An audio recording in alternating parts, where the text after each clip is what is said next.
están, amigos? Ahora llegó el momento de hablar sobre cómo ayudo a mi hijo a que el ciberbullying no le afecte. Y para eso, hoy está con nosotros una invitada que es psicóloga, psicoterapeuta. Ella es Miralia Quispe Vela. Vamos a darle la bienvenida. ¿Cómo está, doctora Miralia? Buenas tardes, mucho gusto. Muchas gracias por la invitación. Nosotros estamos aquí, ya ahora pues estamos ya incluso hay escuelas que han vuelto a las clases y el retorno al año escolar. Con ello también conlleva esta situación que se viene presentando, esta problemática que se atraviesa y que cada vez las estadísticas está en su vida. Entonces, ¿cuáles son esos factores de riesgo que un niño atraviesa cuando se da este ciberbullying? Entre los factores de riesgo que de repente los padres no hemos contemplado a la hora de permitirles el acceso a nuestros niños, niñas, adolescentes, a la apertura de la tecnología, no sea un teléfono celular, una laptop, una tablet, que si bien en el tiempo de pandemia se les ha facilitado por un tema educativo, no hemos contemplado de repente con ellos conversar los límites, ¿no?, que deben haber en cuanto a la información que de repente ellos brindan, qué aspectos de repente yo puedo comentar en confianza y tener la seguridad de que esa información no va a salir de ese círculo, ¿no?, o de la persona con la que de repente yo estoy platicando. El involucrarnos desde qué es lo que ellos de repente ven o cómo ocupan su tiempo, no solamente viendo videos o usando el teléfono, sino cuáles son las redes sociales en las que ellos también están participando, ¿no? Ya que uno como padre, madre de familia está observando qué es lo que puede suceder, ¿cómo es que nosotros podemos darnos cuenta como padre lo que está aconteciendo con nuestros hijos? ¿Qué nos daría señales? Dentro de las señales más típicas que vamos a encontrar con nuestros hijos, pues va a ser el cambio conductual, ¿no? Van a haber aspectos emocionales también que vamos a ver reflejados de repente, la participación en casa, ya no es la misma, las actividades que antes le daban placer ya no lo generan, está un poco más callado, un poco más distante. Entonces son señales significativas frente a cualquier situación, ¿no? Es por eso importante que nosotros como papás tengamos la oportunidad de involucrarnos. Y sé que es difícil hoy en día con el tema laboral, los horarios de trabajo, que de repente tanto mamá, papá tienen, ya los hijos quedan al cuidado de un adulto, ¿no? De repente una nana, de repente un familiar, la abuelita, el tío, la tía, pero al final esas personas cumplen una función de cuidado, pero no de conexión directa con nuestros hijos a nivel emocional. Entonces, involucrarnos dentro de sus intereses, los valores, los principios que de repente estamos inculcando en casa y que de repente una nana no los va a ejercer directamente, sino somos nosotros en la práctica, en el día a día, en la enseñanza que tenemos con ellos, en ese modelaje que tenemos como papás, pues los que vamos a empezar a procesar junto con ellos los valores, la bondad, el ser buenas personas precisamente, ¿no? Y actuar correctamente también con los demás.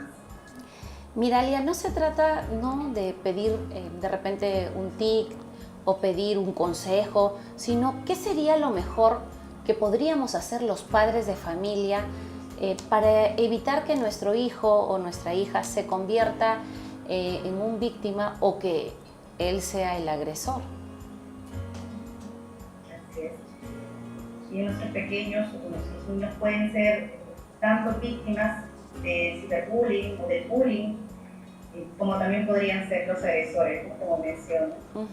En esta ocasión, si bien es cierto, es complicado a veces tener ese espacio para involucrarlos con los hijos, como le mencionaba hace un momento, sí es necesario tener la capacidad para poder conectarme con ellos, qué es lo que sienten, qué es lo que de repente les gusta, sin una crítica constante, ¿no? Porque a veces los chicos se alejan de nosotros también, porque estamos constantemente queriendo dar consejos, constantemente queriendo hacer cosas, y no hay esa escucha activa, no hay esa escucha de, sí, solamente quiere contarme algo y compartirlo.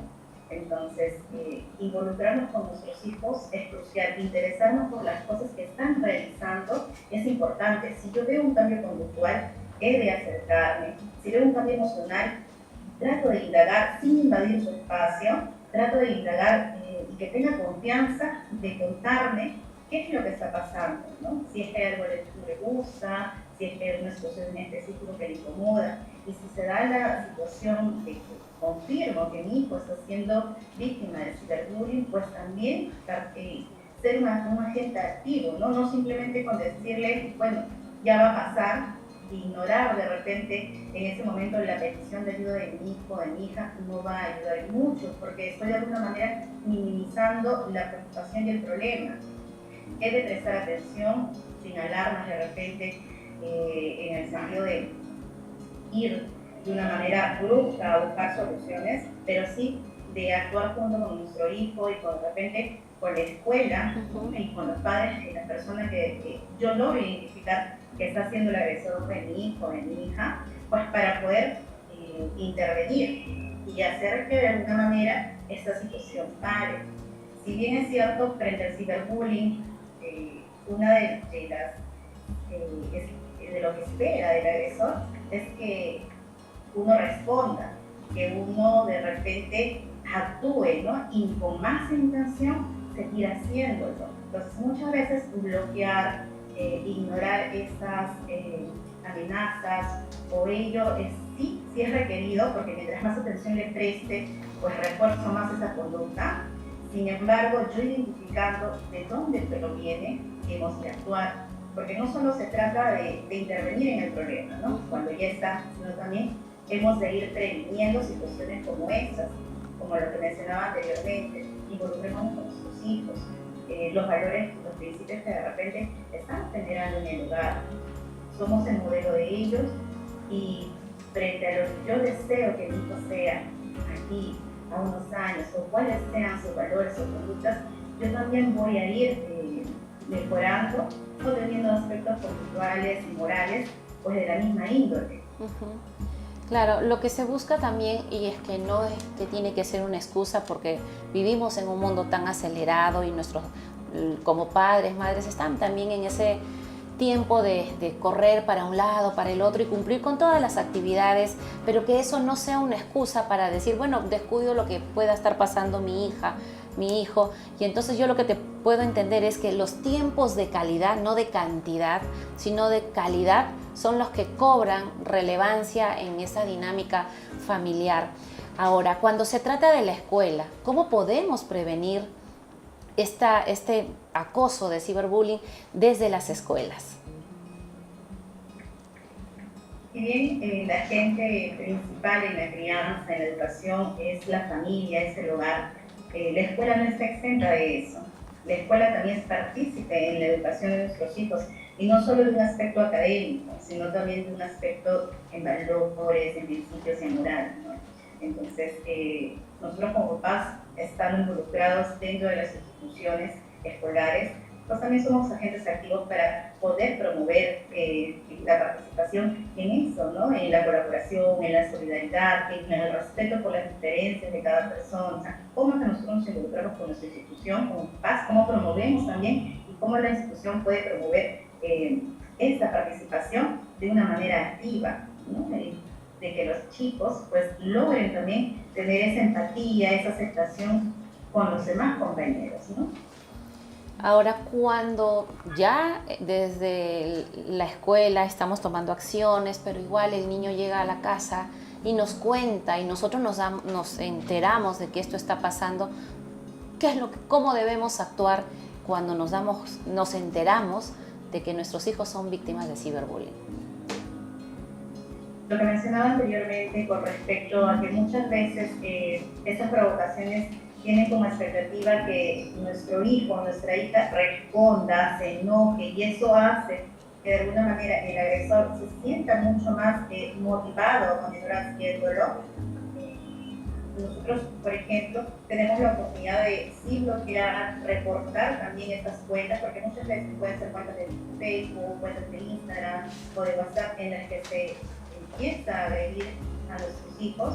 Entonces, uno de ellos, un primer paso, ha de ser el ignorar, el no tener una respuesta de repente impulsiva, porque es lo primero que de repente puede pasarle a nuestro hijo, como puede pasarnos a nosotros como papás, al querer defender a nuestro hijo e ir y de repente también responder de la misma manera, pero lo que va a hacer es provocar mucho más la situación, ignorar en ese aspecto, bloquear todas las redes de acceso, el perfil, por ejemplo, de su hijo, mantener la privacidad de ellos y identificar quiénes son de repente estas personas o estos niños, quiénes están involucrados y definitivamente acercarnos al centro educativo, poner en mesa la situación que está pasando y no milanarnos frente a una respuesta de sí se está evaluando, sí se está viendo, sino ver que se tomen las acciones necesarias, que las personas involucradas sean derivadas a las instituciones necesarias como para que puedan abordar esto y quienes de repente son testigos, digamos, pasivos, que no dicen o no ayudan tampoco, pues también hacerlos a ellos partícipes de quizás talleres, actividades en las que se enfoque en que estas situaciones, estas acciones negativas hacia alguien, pues no favorecen y que esa es nuestra posición también dentro de los valores que se les mencionaba dentro de nuestro hogar, sí, actuar de manera justa. Excelente. Y también ayudar al prójimo. Excelente, doctora Miralia. Quisiera que nos deje su número telefónico, sus redes sociales, dónde la podemos encontrar en caso necesitemos su ayuda. Claro, con mucho gusto. Mi número de celular es el 949-022-853. Soy psicóloga y psicoterapeuta en el Politécnico Micaela. Pueden encontrarme en mis redes de Facebook e Instagram como Miralia Victorera Psicoterapeuta. Las atenciones se pueden brindar de manera virtual y presencial. Con todo el gusto, poder ayudar al bien común, al bien de las familias, al bien de nuestros niños, nuestros adolescentes. Muchísimas gracias, doctora Miralia. Para nosotros ha sido todo un honor tenerla y que nos pueda ilustrar y de esta manera poder ayudar a las familias y que haya un niño menos o una persona menos con esta problemática que atraviesa. Muchísimas gracias. Ahora nosotros vamos a una pausa comercial. Vamos con lo que nos dice la doctora Esther. Dicen que las modas van y vienen y algunas modas regresan. Y tal vez deberíamos poner de moda nuevamente las normas de urbanidad y buenos modales, que en generaciones anteriores se aprendían en casa, en la familia y desde la niñez. Como por ejemplo, saludar al llegar a algún lugar, no tomar sin permiso lo que no es tuyo, pedir las cosas siempre por favor y dar las gracias, ser amables y ceder el paso o el asiento a los adultos mayores, a los enfermos, a las mujeres embarazadas y a los niños. Sentarse correctamente a la mesa, no hablar con la boca llena ni hacer ruidos con la boca mientras se come. No gritar, no interrumpir mientras otro habla. Disculparse al tropezar con otra persona, ser atentos con los demás, dar las gracias y despedirse al salir o retirarse de algún lugar. Buenas costumbres que deberían ponerse nuevamente de moda para respetarnos y lograr una mejor convivencia, ¿no lo cree? Creer que se puede es hacer que suceda. Hasta la próxima.